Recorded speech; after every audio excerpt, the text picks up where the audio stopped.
اقوام متحدہ کی سلامتی کونسل میں چین نے اسرائیل کے ایران پر حملے کی شدید مذمت کی ہے۔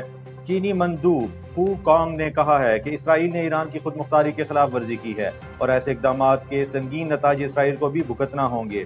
چین نے مطالبہ کیا ہے کہ اسرائیل فوری طور پر اپنا فوجی ایکشن بند کرے اور کشیدگی کو مزید نہ بڑھایا جائے۔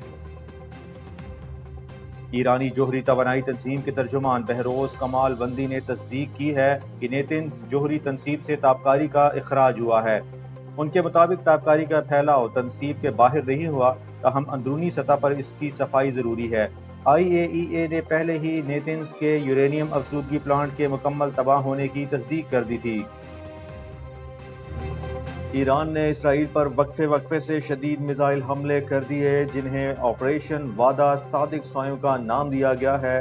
حملوں میں اسرائیلی جوہری تحقیقی مرکز اور تل ابیب کے وسط کو نشانہ بنانے کا دعویٰ کیا گیا ہے۔ ایران نے مجموعی طور پر 200 سے زائد بیلسٹک میزائل فائر کیے، جس کے نتیجے میں 4 افراد ہلاک اور 60 سے زائد زخمی ہوئے، جبکہ 9 عمارتیں مکمل تباہ ہو گئیں۔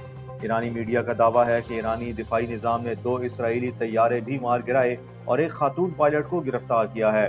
دوسری جانب اسرائیلی فوج نے دعویٰ کیا ہے کہ انہوں نے ایران کے شہر اصفہان میں واقع نیوکلیئر تنصیب کو نشانہ بنایا۔ ایران کے سپریم لیڈر آیت اللہ خامنائی نے کہا ہے کہ اسرائیل کو صہیونی جارحیت کا بھرپور جواب دیا جائے گا اور وہ سزا سے بچ نہیں سکتا۔ تل ابیب میں وزارت دفاع کے ہیڈ کوارٹرز کے قریب آگ لگنے کی اطلاعات بھی سامنے آئی ہیں۔ امریکی سینیٹر برنی سینڈرز نے ایران پر اسرائیلی حملے کو غیر قانونی قرار دیتے ہوئے شدید تنقید کی ہے۔ انہوں نے کہا ہے کہ امریکہ کو اسرائیل کی کسی اور جنگ میں نہیں گھسیٹا جا سکتا۔ سینڈرز کے مطابق ایران کے نیوکلیئر پروگرام پر اتوار کو مذاکرات ہونا تھے، مگر نیتن یاہو نے حملہ کر کے سفارتکاری کو سبوتاژ کیا۔ ان کا کہنا تھا کہ جنگ بندی کے اہم ترین مذاکرات کار کو مار دیا گیا اور ہزاروں شہریوں کی جانوں کو خطرے میں ڈالا گیا۔ دوسری جانب امریکی صحافی ٹکر کارلسن نے دعویٰ کیا ہے کہ صدر ڈونلڈ ٹرمپ ایران پر اسرائیلی حملوں سے پہلے ہی باخبر تھے۔ ٹکر کا کہنا ہے کہ امریکہ نے نہ صرف اس حملے کی پیشگی اطلاع رکھی بلکہ اسرائیل کی مدد بھی کی اور امریکہ اس جنگ میں گردن تک دھنسا ہوا ہے۔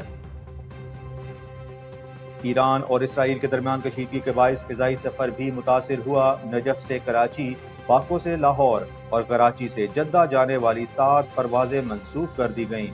کویت سے کراچی کی 2 پروازیں 6 گھنٹے سے زائد تاخیر کا شکار ہوئیں، جبکہ دبئی، استنبول، شارجہ اور دیگر شہروں سے پاکستان آنے والی پروازوں میں بھی گھنٹوں کی تاخیر ریکارڈ کی گئی ہے۔ پاکستان نے یورپی یونین سے مطالبہ کیا ہے کہ وہ خطے میں امن کے قیام کے لیے عملی کردار ادا کرے۔ بلاول بھٹو نے بریسلز میں یورپی حکام سے ملاقات کے بعد کہا کہ ہم نے یورپ کو مسئلہ کشمیر، بھارت کی جارحیت اور خطے کی صورتحال پر پاکستان کا موقف پیش کیا ہے۔ انہوں نے اسرائیل کی جانب سے ایران پر حملے کی مذمت کرتے ہوئے کہا کہ یہ جنگ اب ہمارے خطے کو لپیٹ میں لے رہی ہے، جسے فوری روکا جانا چاہیے۔ وزیر اعلیٰ سندھ مراد علی شاہ نے آئندہ مالی سال 2025-26 کا 34 خرب 51 ارب روپے کا بجٹ پیش کر دیا۔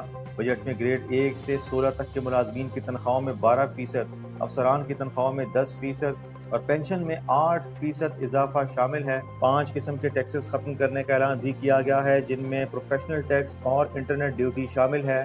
کمرشل گاڑیوں میں ٹیکس میں کمی، جائیداد فیسز کم کرنے اور چھوٹے کاروبار کو سیلز ٹیکس سے استثناء دینے کی تجاویز دی گئی ہیں۔ سیلز ٹیکس کی شرح بھی 10 سے کم کر کے 8% کرنے کی تجویز ہے۔ وزیر اعلیٰ نے بجٹ تقریر میں تعلیم، IT تربیت، پولیس اصلاحات اور امن و امان کے لیے اضافی فنڈز کا اعلان کیا۔ انہوں نے کہا کہ عوام کے اعتماد پر شکر گزار ہیں اور نوجوانوں کو بااختیار بنانے کے لیے عملی اقدامات جاری ہیں۔ ورلڈ ٹیسٹ چیمپئن شپ کے فائنل میں جنوبی افریقہ کی پوزیشن آسٹریلیا کے خلاف مضبوط ہو گئی ہے۔ لارڈز میں کھیلے گئے میچ میں ایڈن مارکرم نے شاندار سنچری سکور کی اور ٹیم کو جیت کے قریب پہنچا دیا ہے۔ جنوبی افریقہ نے 282 رنز کے ہدف کے تعاقب میں 2 وکٹوں کے نقصان پر 213 رنز بنا لیے ہیں۔ ایڈن مارکرم 102 اور ٹمبا بووما 65 رنز پر ناٹ آؤٹ ہیں۔ فتح کے لیے ساؤتھ افریقہ کو 69 رنز درکار ہیں۔ آسٹریلیا نے دونوں اننگز میں بالترتیب 212 اور 207 رنز بنائے تھے۔ ورلڈ باکسنگ چیلنج کے سیمی فائنل میں پاکستان کی لاورا اکرم کو منگولیا کی کھلاڑی کے ہاتھوں 5-0 سے شکست کا سامنا کرنا پڑا۔ جمہوریہ چیک میں جاری چیمپئن شپ میں شکست کے باوجود لاورا اکرم برونز میڈل کی حقدار ٹھہری ہیں۔ برطانوی نژاد پاکستانی لاورا اکرم ورلڈ باکسنگ چیلنج میں میڈل جیتنے والی پہلی پاکستانی خاتون باکسر بن گئی ہیں۔ انہوں نے کوارٹر فائنل میں فلسطین کی نورا سلیم کو شکست دی تھی۔